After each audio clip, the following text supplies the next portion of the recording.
what a difference a couple of weeks makes.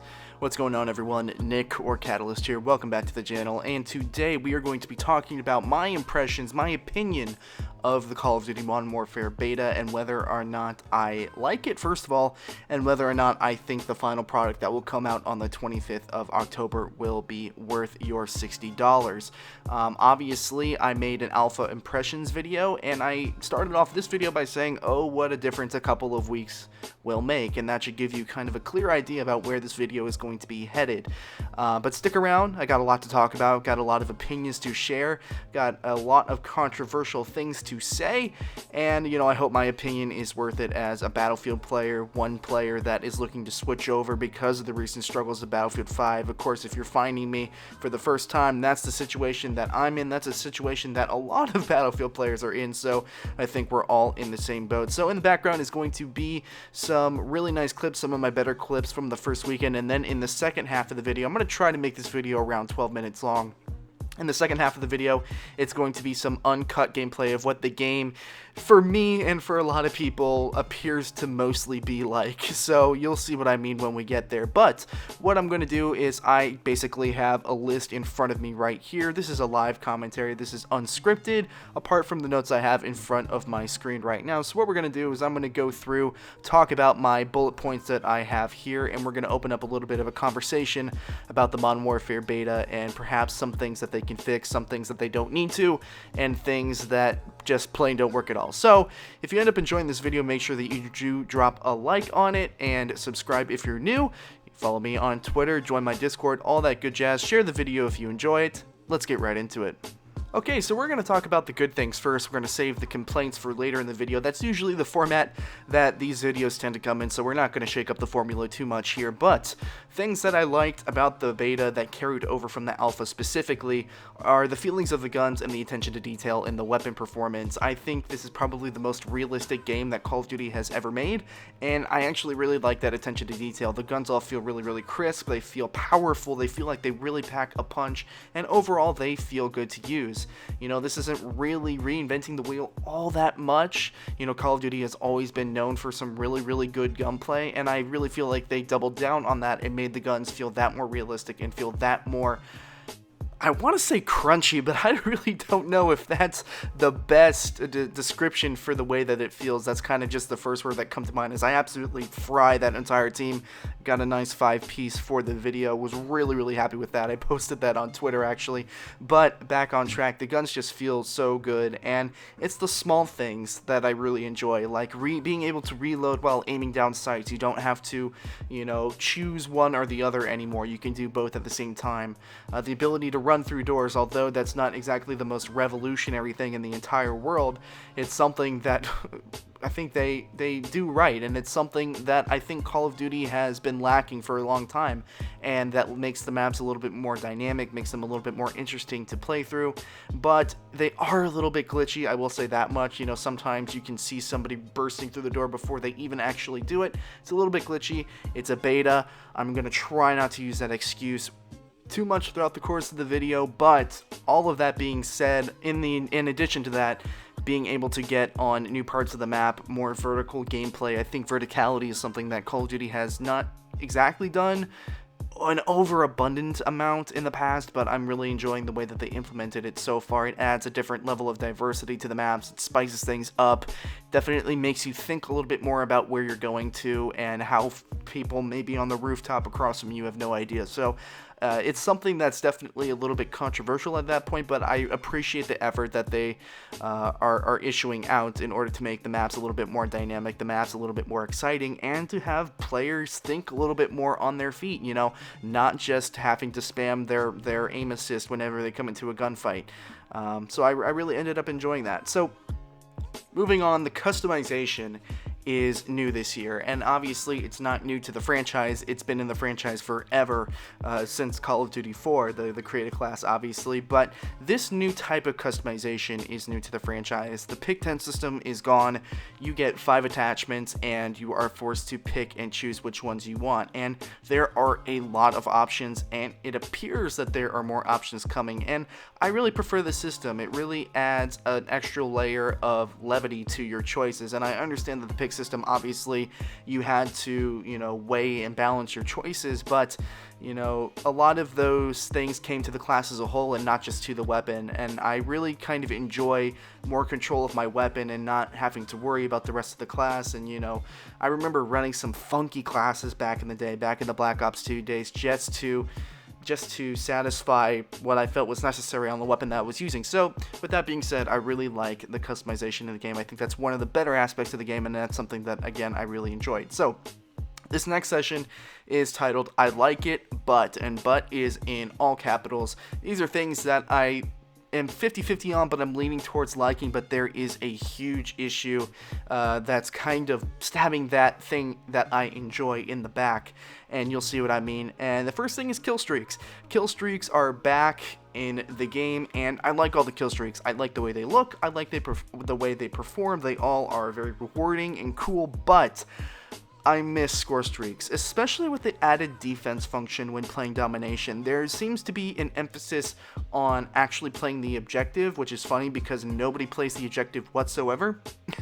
But for the players that do, for the players like me who take the time to go and make sure that our home flag is fully captured in our possession, if you're going to take the time to implement that mechanic to where you have to physically be on the flag to reset the flag to your control, otherwise the enemy will have a progress meter on the capturing of that flag. I hope for those of you who have played the beta, you know what I'm talking about at this point. But if you're going to have that mechanic, I feel like I should be rewarded for taking the time to go and make sure that my flag resets, and with score streaks gone, you don't get that reward. And I understand why score streaks are out of the game. I think it was very easy for people to cheese that, not really do all too much, not play the objective. But for those of you and for the people like me who are playing the objective, I really end up missing that. As cool as the kill streaks are, and I think higher skill streaks would be obtained, and they'd be able, and you wouldn't die past 3 or 4 kills when you got a UAV. Score streaks would have to be in the game to do that. So next point, the kills feel satisfying to me and rewarding, but sometimes I don't feel like I earn them, if that makes sense. As I was talking about earlier, the gunplay definitely feels quite good. It's probably one of the best parts about Modern Warfare, but the way that the game plays, it's very, very campy. And you've heard this over and over again from a multiple amount of sources. The game is very, very campy, and I feel like sometimes a lot of my kills are earned because I just waited a person out longer than he was planning to wait me out, and that isn't exactly the most enticing reason to play the game. It can make the game feel very boring and stale at sometimes, and even though the gameplay and the gunplay is satisfying, I don't feel like earning my kills is enough to keep me playing. There's got to be something else, and that's concerning, especially for a game like Call of Duty, where there tends to be a honeymoon period for like 2 months, and then depending on whether or not the game is good, the game just crashes, and that really kind of concerns me about Modern Warfare. The maps look nice, but they can be very confusing and convoluted. I know I talked about doors being a better thing in the sections above, but everything else around the maps can be very confusing, and I'm looking forward to see how the maps play in the 32v32 modes. But as far as the 20 or the 10v10, the 20 player modes, they could be absolute clusterfucks, pardon my language for lack of a better word, and very, very confusing, very chaotic, almost to a point where it's over the acceptable amount of chaos for an arcade shooter like Call of Duty is. So the maps are very confusing, although they do look nice, and I think that we've probably gotten the worst lot of the maps in the beta. I can't tell you how many times I've played the Granza Raid map. I mean, there's got to be something with the matchmaking, because it feels like I play that map more than any other map, and I can't stand that map. But moving on, gunfights and hit detection can sometimes feel really inconsistent, and the sad reality is that you'll still be at a disadvantage if you don't use a scuff controller. Jump shooting, sliding and jumping and shooting, and everything that a scuff or having paddles will allow you to do is going to give you an advantage over other players, and I think that's still a shame, but that's still kind of that's still the way that things work, and that's always been that way, so I guess there isn't much complaining to be had about that. Next thing, the aim assist is still very, very strong, and with Call of Duty kind of going towards a more realistic approach, I was hoping that the aim assist was going to be nerfed a little bit, but No, it's still extremely, extremely strong, and I've said this before, and I've been on record. Take away a Call of Duty player's aim assist and see how many people are still really good at the game. See how many people actually have gun skill. I've come across people completely spamming their left trigger and getting, easy headshots on me when I should have had that person dead to rights, but because I only, aimed once instead of spamming my aim assist, I didn't get that kill. Aim assist being strong is something that I've never liked or really enjoyed about Call of Duty, but it means sometimes that skill equates to basically who can spam their aim assist the best, and not about truly has the better gun skill and positioning, as I said. So, moving on, the gun balancing is pretty good, but definitely people are clinging to the M4A1. The Claymores definitely need a nerf. There needs to be a time delay. I feel like those go off way too instantly. There's no way to dodge them. There's no audio cue. You just walk around a corner and just... And yeah, that is a little bit more realistic, but that's one of the things where I think realism doesn't necessarily equate to fun in a video game. I would like to see the Claymores nerfed, I would like to see the FAMAS nerfed, and I think that the M4A1 may need a little bit of a nerf. Maybe it's just really popular. I'm not really sure yet. We'll have another weekend to kind of test it out, and we'll see what everybody thinks. But moving on to my biggest complaints of the game, and that is the camping. No surprise here, but it's not necessarily the camping, because camping is going to be in every single first-person shooter ever. Camping is just a reality of first-person shooters. There's always going to be somebody that's in a corner. Maybe he doesn't have good gun skill, maybe he's learning game, maybe he's just simply afraid. I don't know. Sometimes there's just a lot of campers in a game. And I believe by this time, let me just check the recording a little bit. Yeah, we've gotten into the part of the gameplay where the spawning system, the spawns are really, really bad. They're probably the worst spawn in any first-person shooter that I've ever played. And this is for two reasons, as you just keep seeing over and over. The game has about 4 different spawns. 4 different spawns, and I think it spawns you close to your teammates at sometimes, but when the other team has control of the middle parts of the objective, the game tends to spawn you in the same spots, and it didn't take very long for people to understand where those spots were. So you'll see what you're watching on screen right now is basically 3 out of 5 games that I play boil down into spawn traps, where all the enemy team does is sit in vertical positions and sits in the middle of the map, and it just absolutely farms the other team. I think there needs to be increased amount of spawn locations. I think there needs to be increased amount of spawn switching or spawn flipping. And that not only would fix the flow of this game, because the flow of the game is very, very bad. Not only would it fix the flow of the game, but it would make things just feel a whole lot better and feel a little bit more fair. People are talking about the massive amount of camping in this game. This is the reason why. It's because the spawns are so messed up. It's because all the enemy team has to do is sit in the middle of the map and farm the enemy team. That's where the camping is coming from. And I don't know how much the minimap necessarily has to do with it, when the spawns are probably the true reason as to why the game plays this way.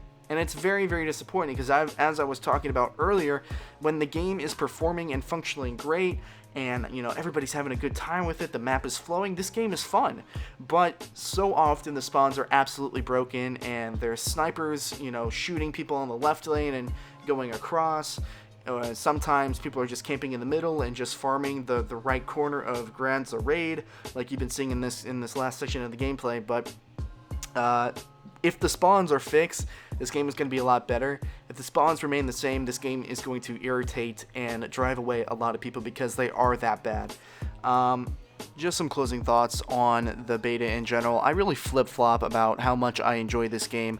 I've personally, and admittedly, I'm not the best at this game. Battlefield is obviously what I'm really, really good at, but I feel excited about this game, but I also feel very disappointed and challenged, and part of that maybe is because of my lack of skill, but I do want to get better at the game, and I do want to keep playing more, so there is an addictive quality to it, but just the bad spawns and the bad camping and the way that the game flows, it really just ruins a lot of that. So I flip-flop a lot of the time about how much I truly enjoy the game. I think the game at times could be basically summed up in 3 words, and that's walking ADS simulator. There's just a lot of people that are sitting in their spots and ADSing and waiting for you to push, and that doesn't equate to fun, and it doesn't either equate to what Call of Duty is. So I think a lot of my final opinion on the game is going to come down to the 32v32 mode, or the 50v50, or however big the ground war, big map, battlefield style game mode is. I think a lot of my decision is going to come down to that, and I may have called it a little early when I said that this game is a Battlefield killer, but I still think that it definitely is a threat to Battlefield.